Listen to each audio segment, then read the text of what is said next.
ಒಳ ಮೀಸಲಾತಿ ಗೊಂದಲಕ್ಕೆ ಸಿದ್ದರಾಮಯ್ಯ ಸರ್ಕಾರ ಮದ್ದರಿತಾ ಇದ್ದಂತೆ ಈಗ ಮೀಸಲಾತಿ ಪಾಲಿಟಿಕ್ಸ್ ಜೋರಾಗ್ತಾ ಇದೆ. ಸರ್ಕಾರದ ಸೂತ್ರಕ್ಕೆ ಆಕ್ಷೇಪ ವ್ಯಕ್ತಪಡಿಸಿರೋ ಬಿಜೆಪಿ ದಲಿತರಿಗೆ ಅನ್ಯಾಯ ಅಂತ ಮುಗಿಬಿದ್ದಿದೆ.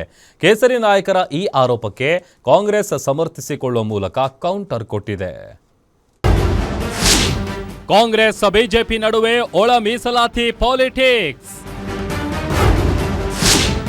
ದಲಿತರಿಗೆ ಅನ್ಯಾಯ ಅಂತ ಕೇಸರಿ ನಾಯಕರ ಕೆಂಡ. ಸರ್ಕಾರದ ಪಾಲಿಗೆ ಬಿಸಿ ತುಪ್ಪದಂತಾಗಿದ್ದ ಒಳ ಮೀಸಲಾತಿ ಗೊಂದಲಕ್ಕೆ ಸಿದ್ದರಾಮಯ್ಯ ತೆರೆ ಎಳೆದಿದ್ದಾರೆ. ಎಡಗೈಗೆ ,5.25, ಬಲಗೈಗೆ ,5.25, ಇತರೆ ಸಮುದಾಯಗಳಿಗೆ ,4.5ರಷ್ಟು ಮೀಸಲಾತಿಯನ್ನ ಹಂಚೋ ಮೂಲಕ ಐತಿಹಾಸಿಕ ನಿರ್ಧಾರ ಮಾಡಿದೆ. ಆದರೆ ಸರ್ಕಾರದ ನಿರ್ಧಾರಕ್ಕೆ ಕೇಸರಿ ಪಡೆ ಆಕ್ಷೇಪ ವ್ಯಕ್ತಪಡಿಸಿದೆ. ಬೆಂಗಳೂರಿನ ಬಿಜೆಪಿ ಕಚೇರಿಯಲ್ಲಿ ಸುದ್ದಿಗೋಷ್ಠಿ ನಡೆಸಿದ ನಾಯಕರು ಒಳ ಮೀಸಲಾತಿ ಹಂಚಿಕೆ ಅವೈಜ್ಞಾನಿಕ ಎಂದು ಕಿಡಿಕಾರಿದ್ದಾರೆ. ಕೋರ್ಟ್ನಲ್ಲಿ ಬಿದ್ದು ಹೋಗುವ ಮೀಸಲಾತಿಯನ್ನ ಕೊಟ್ಟು ಸಿದ್ದರಾಮಯ್ಯ ದಲಿತರಿಗೆ ಮೋಸ ಮಾಡಿದ್ದಾರೆ. ಬೀಸೋ ದೊಣ್ಣೆಯಿಂದ ಪಾರಾಗಲು ಸರ್ಕಾರ ಹೊರಟಿದೆ ಎಂದು ಆಕ್ರೋಶ ವ್ಯಕ್ತಪಡಿಸಿದ್ದಾರೆ. ಎಲ್ಲರನ್ನೂ ಬೀದಿಯಲ್ಲಿ ನಿಲ್ಲಿಸಿ ಬೀಸೋ ದೊಣ್ಣೆಯಿಂದ ತಪ್ಪಿಸಿಕೊಂಡ್ರೆ ಸಾಕು ಅಂತಕ್ಕಂಥ ಒಂದು ತೀರ್ಮಾನವನ್ನ ಕಾಂಗ್ರೆಸ್ ಸರ್ಕಾರ ಸಿದ್ದರಾಮಯ್ಯನವರು ಮಾಡಿದ್ದಾರೆ. ಈ ತೀರ್ಮಾನ ಮಾಡುವಾಗ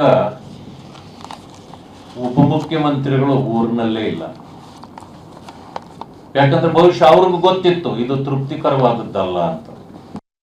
40 ವರ್ಷದ ಒಳ ಮೀಸಲಾತಿ ಹೋರಾಟಕ್ಕೆ ತಣ್ಣೀರನ್ನು ಹೆಚ್ಚಿದಂತೆ ರಾಜ್ಯದ ಮುಖ್ಯಮಂತ್ರಿಗಳ ವಿರುದ್ಧ ಇಡೀ ಜನ ತಿರುಗಿ ಬೀಳ್ಬೇಕಂತೇಳಿ ರಾಜ್ಯದ ಸಮುದಾಯಗಳನ್ನ ನಾನು ಪ್ರಾರ್ಥನೆ ಮಾಡ್ತೇನೆ. ಕಾರಣ ಅದಕ್ಕೆ ನಿನ್ನೆ ಆದಂಥ ತೀರ್ಮಾನ, ಅನೇಕ ವರದಿಗಳು ಆಯೋಗಗಳನ್ನು ರಚನೆ ಮಾಡಿ ಕೋಟ್ಯಾಂತರ ರೂಪಾಯಿ ವೆಚ್ಚವನ್ನು ಮಾಡಿ ಆ ಎಲ್ಲ ವರದಿಗಳನ್ನ ತಿರಸ್ಕಾರವನ್ನ ಮಾಡಿದಂತ ದಾಖಲೆಯನ್ನ ಬಂದಿರ್ತಕ್ಕಂಥ ಈ ರಾಜ್ಯದ ಮುಖ್ಯಮಂತ್ರಿ ಯಾರಾದ್ರೂ ಇದ್ರೆ ಸಿದ್ದರಾಮಯ್ಯನವರು. ಇತ್ತ ಒಳ ಮೀಸಲಾತಿ ಸೂತ್ರಕ್ಕೆ ವಿರೋಧಿಸಿದ ಬಿಜೆಪಿಗೆ ಕಾಂಗ್ರೆಸ್ ನಾಯಕರು ತಿರುಗೇಟು ಕೊಟ್ಟಿದ್ದಾರೆ. ನಿನ್ನೆಯ ತೀರ್ಮಾನ ಇಡೀ ದೇಶದಲ್ಲೇ ಮೊದಲು. ಬಿಜೆಪಿಯವರದ್ದು ದಲಿತರನ್ನ ಇಬ್ಬಾಗ ಮಾಡುವ ಹುನ್ನಾರ ಅಂತ ಮಹದೇವಪ್ಪ ಹೇಳಿದ್ರೆ, ಛಲವಾದಿ ನಾರಾಯಣಸ್ವಾಮಿ ಚಪಲಕ್ಕೆ ಮಾತನಾಡ್ತಾರೆ ಅಂತ ಸಚಿವ ಪ್ರಿಯಾಂಕ್ ಖರ್ಗೆ ಕೌಂಟರ್ ಕೊಟ್ಟಿದ್ದಾರೆ. ಆಯ್ತ್ರಿ, ಬಂದು ಪ್ರತಿಭಟನೆ ಮಾಡಕ್ಕೆ ಹೇಳ್ರಿ ಛಲವಾದಿಗೆ. ಈಗ ಇವ್ರ ಕಡೆ ಅಂತೂ ಇವ್ರ ಸರ್ಕಾರದಲ್ಲಿದ್ದಾಗ ಏನು ಮಾಡಿದ್ರು, ವಿಧಾನಸೌಧ ವ್ಯಾಪಾರ ಸೌಧ ಮಾಡಿದರು. PSI ಹಗರಣದಾಗ ಎಲ್ಲ ಆದಾಗ ಇವ್ರು ಬಾಯಿಗೆ ಬೀಗ ಬಿದ್ದಿತ್ತೇನ್ರಿ? ಅವಾಗೆಲ್ಲ ಯಾಕೇನು ಮಾಡಿಲ್ಲ ಇವರು?